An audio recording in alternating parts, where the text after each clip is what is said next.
Assalomu alaykum, hurmatli radio anglag'uchi do'stlar. Hammanglarning hozirgi vaqti xayrli bo'lsin. Biz bugungi programmamiz orqali Mixail Jeksonning qisqacha tarjima holini radio anglag'uchi do'stlarga so'zlab beramiz. Mixail Jeksonning o'sib yetilishi, muzikaga qo'shgan tuhfallari va kishilar ko'ngil bo'ladigan har xil temalarni sizlar bilan o'rtoqlashamiz. Undaqda diqqatinglar programmamizda bo'lsin. Mixailning naqshi muzikini kinoga elib chiqishga qiziqib kelishidan keyingi taraqqiyot yuzlanishini ko'rib olg'ili bo'ladi. Kuchli qizg'inlik odamni hamisha g'albiga yetaklaydi. Ko'plagan nom qozongan o'smir cho'lponlar turmush va ruhiy jihatdagi besimdan asalli yomon illatlarni yo'qtirib oladi yoki normalsiz bo'lib qoladi. Ammo Mixail yaxshi oila muhitiga ega, ham o'zi aqlli bo'lg'achqa o'z turmushiga puxta bo'lib, zaharlik chekimlik chekish, haroqqa berilish degandek yomon illatlardan yiroq turdi. U azaldan nasha, kokain va boshqa zaharlik bo'yimlarga yaqin kelib boqmaganligini, bu jihatda o'zining nihoyatda talaylik ekanligini aytdi. Zaharlik chekimlik chekkandan keyin odam o'zini nobud qiladi. Ruhi tushkunlashib, badani zaiflashadi. Halbuki Mixailning san'at musofasi texi uzun. Uning mangadiganlari parlaq yo'l, ammo tangdoshsiz parlaq dag'dam yo'l texi uning oldida. Mixail bilan bash qeyrindosh Jeksonlarni Amerikada tonimaydigan odam qolmadi. Amdiki qadam dunyoga yuzlanish. 1972-yilga kelganda Amerikadagi qartalliklarning naqshi muzikasi butun dunyo xalqining yoqtirib olishiga muyassar bo'ldi. Baş qeyrindosh Jeksonlar chet elga bo'lgan safarni Angliyadan boshladi. Ammo angliyaliklar ularni xeyli burun tunib bo'lgan. Ularning naqshisi bu yerga borg'um bor 1972-yili martda Angliya yakki naqshlar munbirda 5-darajaga, Shodmon bulbul iyonda 3-darajaga erishgan. Shunga ularni Angliyada nomi keng tarqalgan deyishga bo'ladi. Angliyaning Hounslow aerodromida 10 mingdan ortiq naqshi mastonisining 5 qeyrindoshni o'rib elishi angliyaliklarning ularni qarshi elishining muqaddimasi bo'lib qoldi. Angliyalik tomoshabinlar alohida sharpa ortib olgan. Sharpaga 5 qeyrindosh Jeksonlar degan xat yoki 5 qeyrindoshning surati besilgan edi. Ular o'yin ko'rganda amerikaliklardek barqarab jarqirmisimi, yanada o'zlarining yuksak qizg'inligini ifodalaydi. Mixail va aqllarini bakmi xo'sh qilg'ini, Angliya ayol podshohi ularni xon jamiyatiga alohida taklif qilib o'yin qo'yg'izdi. Bir necha kundan keyin adab qoidalik xon jamiyati xizmatchisi Mixail va aqllariga ayol podshoh ularni qabul qilgan chog'dagi rasmni akilib berdi. 5 qeyrindosh Jeksonlar Angliyadan keyin dunyo san'atining markazi Parij, Yevropa bog'chisi Shveysariyaga, Anda Tinch okeanning o'rtasiga yagona joylashgan Avstraliya va Yangi Zelandiyaga, Afrikaga, Senegal qatorliq davlatlarga berib o'yin qo'ydi. Mixail keyin Jungoga va Yaponiyaga keldi.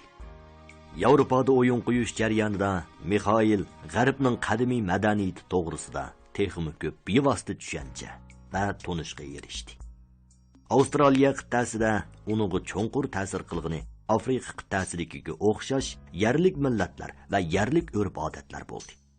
Afrikadagi erkin hayvonlar, o'zgacha muzikalar, usulni haqiqiy so'yadigan kishilar, qo'l hunarvanchilarining ajoyib hunar san'atlari.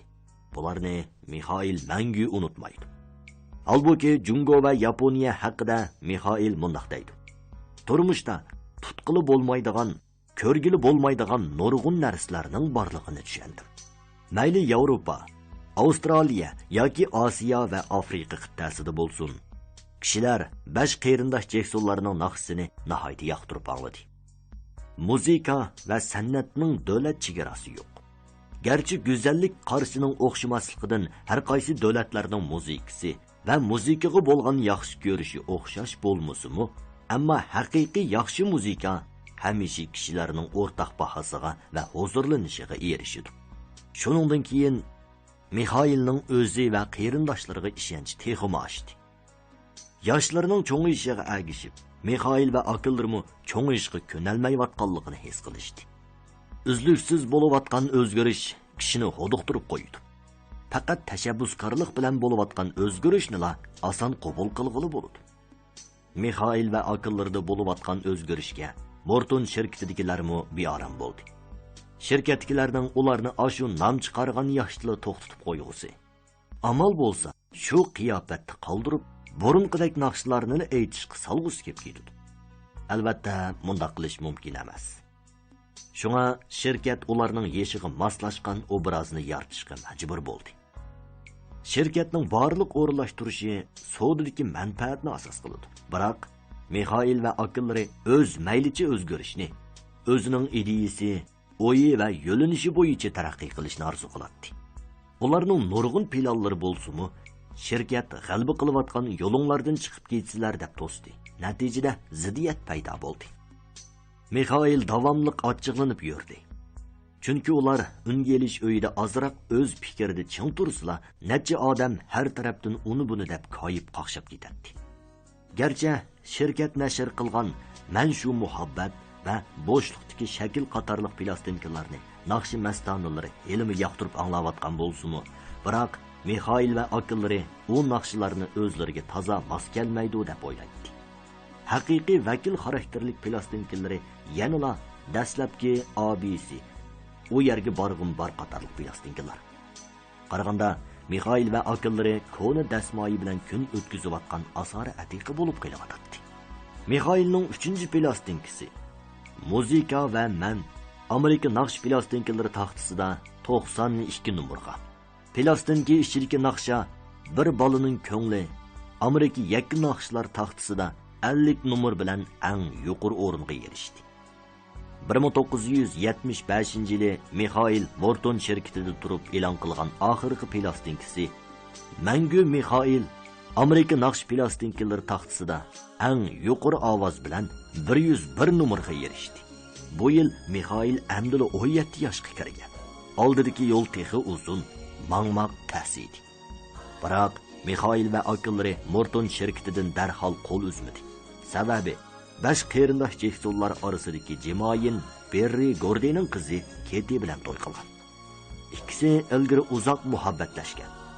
Muzika atirti bilan shirkatning hamkorlik masalasi Jemayin bilan Ketining hissiyotiga ta'sir ko'rsatmagan.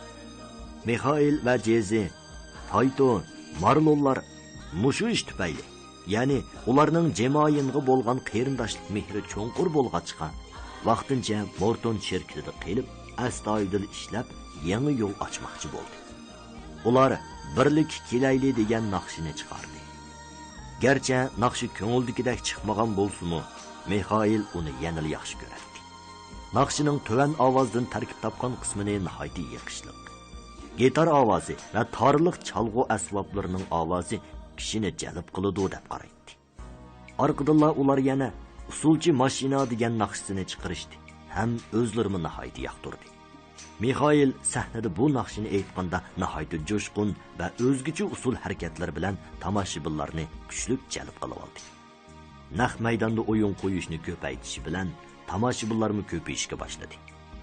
Hozir muzika atirti 2 a'zoni ko'paytgan edi. Biri Randi. Bash qarindosh Jeksonlar Yevropada sayyora o'yin qo'ygan chaqdilar. Randi bu atratga qo'shilgan va dabchalatdi. Ammo haqiqiy a'zo emas edi.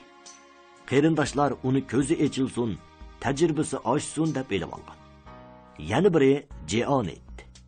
Keyingi kunlikda Amerikada eng dong chiqargan 4 darajadan tashqari ayol cho'lponning biri bo'lgan Mixailning eng kichik bu singlisi shu chaqlarda naqsha va usul jihatda alohida talantini oshkorlagan.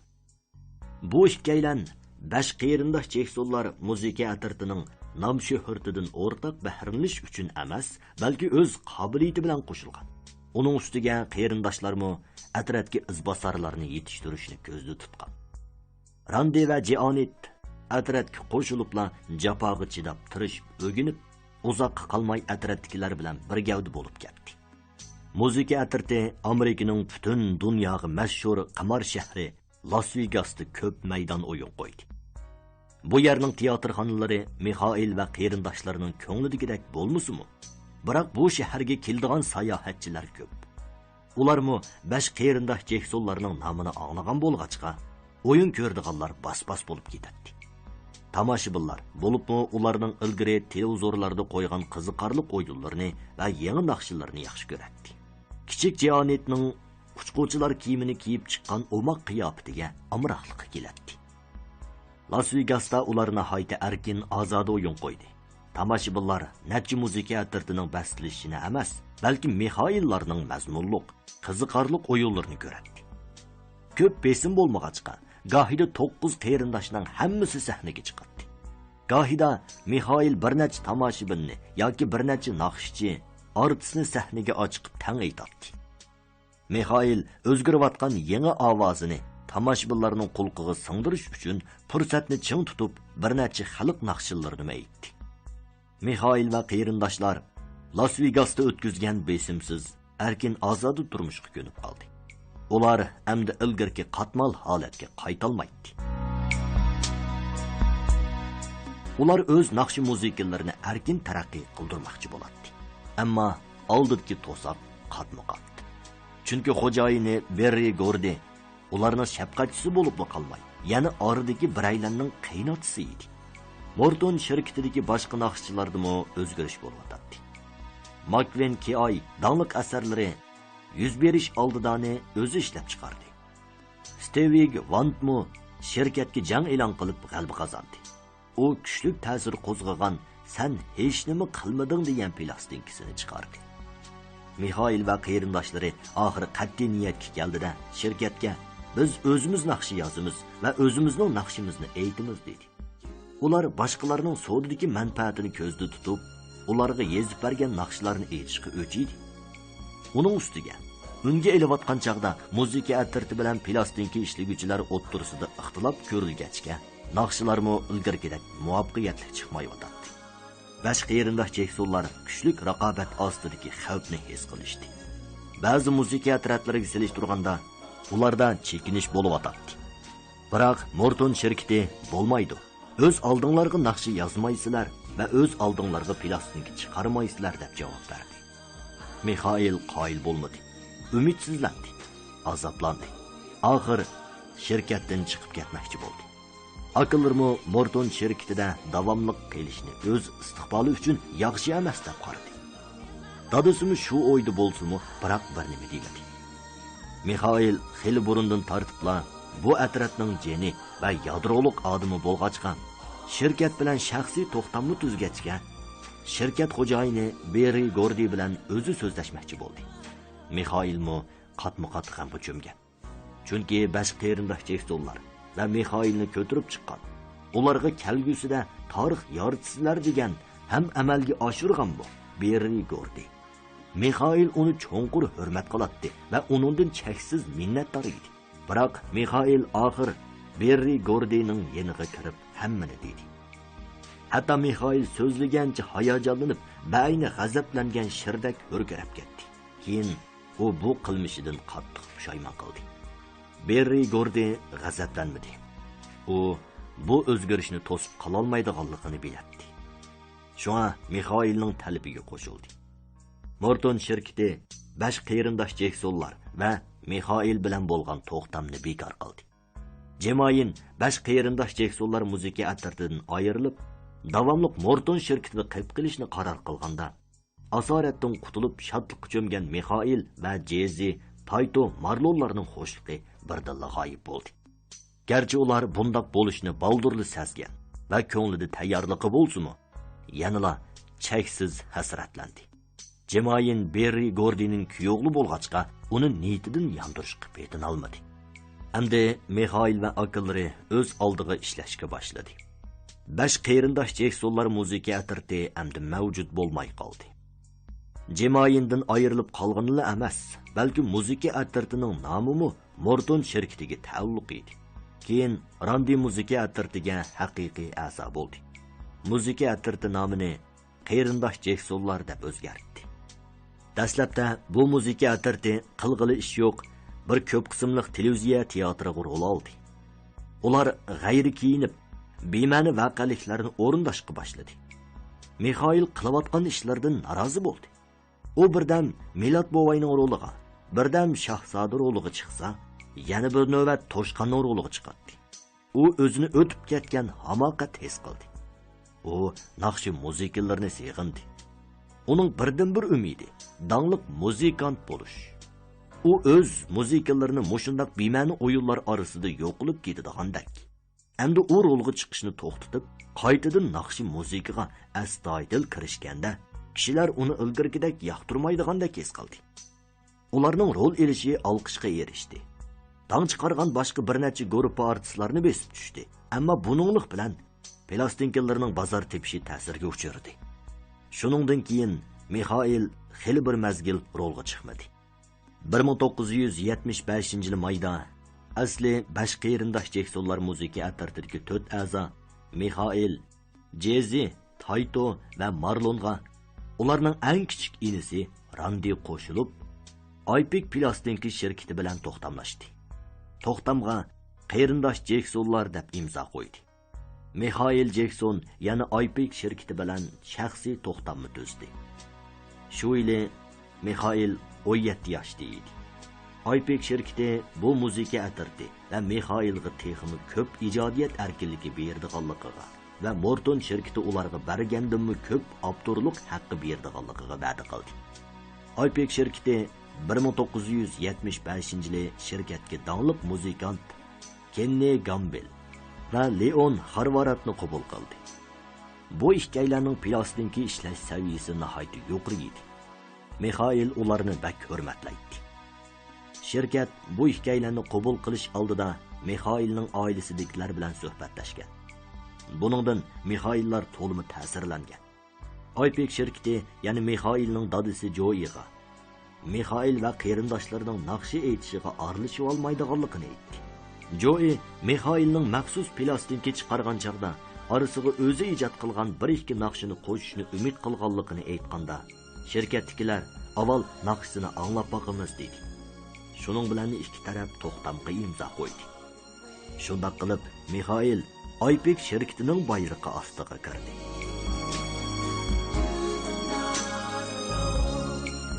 Mixail yangi muhitga kiribla ruhini urg'utib, qattiq ishlab ketish niyatiga kelgan edi. U xizmatga qizg'in kirishib ketdi. U Kenny Gamble va Leon Harvaratga intayin havas qiladi va qoyil bo'ladi. Bu ikkilan ilgari chiqargan plastinka Alayliq.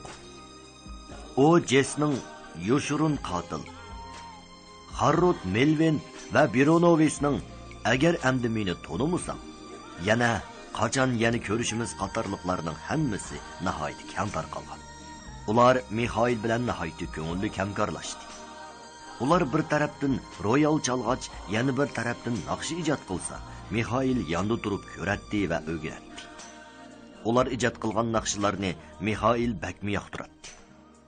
U ardin necha naqshini tanlab va o'zi yozgan ikki naqshini qo'shib plastinka chiqarmoqchi bo'ldi. Amaliyotda Mixail va akillari nurg'un naqshlarni ijod qilib, uni unalg'u linsiga elib olgan. E'lon qilmasdan saqlab qo'ygan edi. Chunki ular birinchidan shirkatga butunlay o'zlari ijod qilgan naqshlarni tanmaslik. Ikkinchidan keyin kishilarni biroqla hangdan qoldirishni o'ylagan. Ular o'zlari ijod qilgan naqshining biri Yo'qal hasrat nomli g'am qayg'udan qutulish haqidagi naqsha. Yana biri yashash usuli. Bazmaxonalarda aytiladigan naqshlar purug'idagi, ammo oddiy naqshi edi. Qarindosh Jeksonlar Epic shirkatida tunji plastinka Qarindosh Jeksonlarni chiqardi. Plastinkada sizga yo'l boshlaydi, xo'shallik tapma qatorliq naqshlar bor edi. Xo'shallik tapmaq usulga tushadigan naqshi edi. Uningdagi gitar va kanayning ritmlik ovozini Mixail bakmi yoqtiradi. Sizga yo'l boshlaydi Mixail va qarindoshlarining Epic shirkati va shirkatdagi xizmatchilarga hurmati ifodalangan naqshi edi. Mixail bu naqshini nihoyat yoqtirsa-mu, ammo naqshi havaskorlari ancha yaxshi ko'rib ketmadi. Kenny Gamble va Leon Harvarat nihoyat qobiliyatli. Plastinka chiqqandan keyin Mixail nihoyat mamnun bo'ldi. Shuning bilan birga u yana Gamble va Harvarat orasida turib, o'zining ba'zi nimalarni yo'qotib qo'yayotganligini his qildi. Mixailning o'ngidimi, tushidimi arzu qiladigini mukammal bo'lgan o'zini haqiqiy ifodalash. Boshqalarning narsasini qabul qilmaslik edi. Mushundaq ruh bo'lg'achqina u oxir Rock naqsh podshohi degan nomga erishgan. Qarindosh Jeksonlar Aypek shirkatida ikkinchi plastinkasi taraf-tarafga yurishni chiqardi. Bu plastinka qarindosh Jeksonlar bilan o'xshamaydi. Naqshillari usulg'imi tushmaydi. Plastinkimi toza bozor topolmadi. Yangi yo'l texi izdinish ishida edi. 1977-yili dadisi Joey Mixailning hamrohligida Kolumbiya radio shirkatidagi doktor Ran Alekesson bilan ko'rishdi. Kolumbiya radio shirkati plastink setish jihatda Jekson oilasidagilar uchun mulozimat qiladigan bo'lib, ikki taraf to'xtamlashdi. 19 yoshga kirgan Mixail oiladagi muhim ishlarni belgilashda o'zining asosliq odam bo'lib qolganligini, zimmasidagi yukning ig'irlab ketayotganligini his qildi. U Aypek shirkatidagi o'zining hozirgi ahvolidan rozi emas edi. Ishlar hamisha o'ylamagan yerdan o'zgarib qoldi. Morton shirkati bilan bo'lgan konu munosabatdan Mixail foydaga erishdi. Mixail Morton shirkatidagi vaqtida shirkat Broadwayning dangliq dramasi Yangi Bo'stonliqdagi farishta izini kino qilib ishlash huquqini setib olgan. Hozir Morton shirkatining xo'jayini, Mixailning konu do'sti va aksining qaynotasi Berri Gordy uni filmdagi qarinchiq rolini elishga taklif qilib. Mixail bu dramani nihoyat yaxshi ko'radi. Dramadagi bosh rolchi Cho'lpon Stefenni Melisga bakmi qoyil edi. U Melisning kamolatga yetkazib olgan rolini filmda saqlab qolmaslikni bir fojia deb qaraydi. Keyin u Melis bilan yaqin do'st bo'lib qoldi. Balkim Mixail ko'nglidagi mushundaq bir kamtuklikni to'liqlash yoki Berri Gordy bilan bo'lgan do'stligi uchun va yoki muzika ishlarining toza ravon bo'lmayotganligidan filmda rol elishga qo'shilgan bo'lishi mumkin. Biroq texmi muhimi Diana Rossning filmda ayol bosh rolni oladiganligi edi. Ayni chaqda Morton shirkatining drama Yangi Bo'stonliqdagi farishta izini film qilib ishlash huquqini setib olishimi, balkim Diana Rossning ko'rsatmasi bo'yicha bo'lgan bo'lishi mumkin. Diana filmda Dorotning rolini oladi. Berri Gordy Mixailni taklif qilgandan keyin u yana Mixail bilan ko'rishib, uning bilan birlikda hamkorlashib bu filmni ishlashni umid qiladiganligini aytdi va ish mushundaq bekitilib qoldi.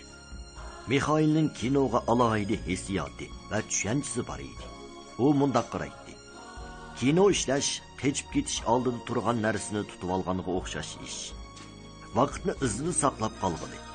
Qisqagina, hash-pash deguchi o'tib ketadigan ishlarni manguga saqlab qolg'ili bo'ladi. Shaxslar va ularning filmda o'ynagan roli, barliq voqeliklar butun dunyo xalqi avlodma-avlod o'rtaq bahrilanadigan san'at buyumiga aylanib qoladi. Halbuki kino kollektivning aql parosati va kuch-quvvatining javhari. Shunga butun jarayonga lazzat singan bo'ladi. Mixail buningdan keyin xili chaqlargacha kino ishlab ketishni ko'ngliga pukkan edi.